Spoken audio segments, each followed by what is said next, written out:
Okay, today we're going to look at Unit 2.2, Parallel Lines with Transversals. Your objective. Learner will be able to identify angle pairs, apply their rules to solve for missing angle measures. Last lesson you looked at transversals. That is simply a line that intersects two or more lines. Today we're going to be looking at parallel lines with transversals, because what we will find is that there are particular relationships depending on the angles that you're looking at. So here we have lines A and B that are parallel.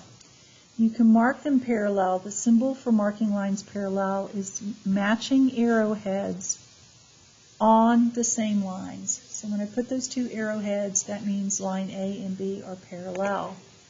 Okay? From our last lesson, we learned about alternate exterior angles. Those are ones that are located outside of the lines and opposite sides of the transversal. Okay? So 1 and 7 and 4 and 6 are alternate interior angles. Now, if we have parallel lines, those angles are actually congruent. So 1 and 7 are congruent, and angle 4 is congruent to angle 6. Okay? So I'm going to highlight that. I'm going to circle those in green. Your alternate interior angles are the ones that are located inside the lines and on opposite sides of the transversal. Again, if your lines are parallel, then those angles are congruent. So we have 2 and 8, and then the other pair is angle 3 and angle 5. So angle 3 is congruent to angle 5, and I'm going to put a box around those. Okay? Corresponding angles are simply those that are in the same location. So we're going to have 4 sets of corresponding angles. And again, if the lines are parallel, then those angles are congruent. So notice here we have 1 to the left of the parallel line and above the transversal. So 1 and 5 are corresponding, and 2 and 6 are corresponding. Those are both pairs of corresponding angles are to the right of our transversal.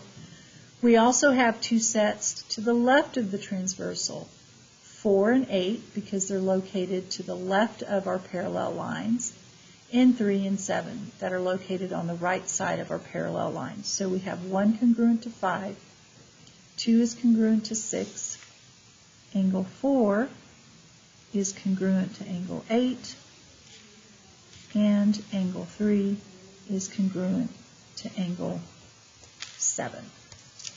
And I'm not going to mark those because the diagram is going to get very messy at that point in time. Okay. Moving on, I want to look at our corresponding, our consecutive exterior angles. Okay, so consecutive means they're on the same side of the transversal and they are located outside the 2 parallel lines. And they are supplementary. Okay, they're not congruent, they're supplementary. So notice 1 and 6 are on the same side of the transversal and they're located outside the parallel lines. So they are consecutive exterior angles. They add up to 180, their measures. On the other side of the transversal, we have angles 4 and 7. So those two, the measure of angle 4 plus the measure of angle 7, also equals 180. Okay. Then we have our consecutive interior angles. They too are supplementary. Let me make this a little smaller. On this side of the transversal, we have angles 2 and 5. So the measures of angle 2 and the measure of angle 5 equals 180 because they're supplementary. And on this side of the transversal, we have 3 and 8. So the measure of angle 3 plus the measure of angle 8 equals 180. Okay.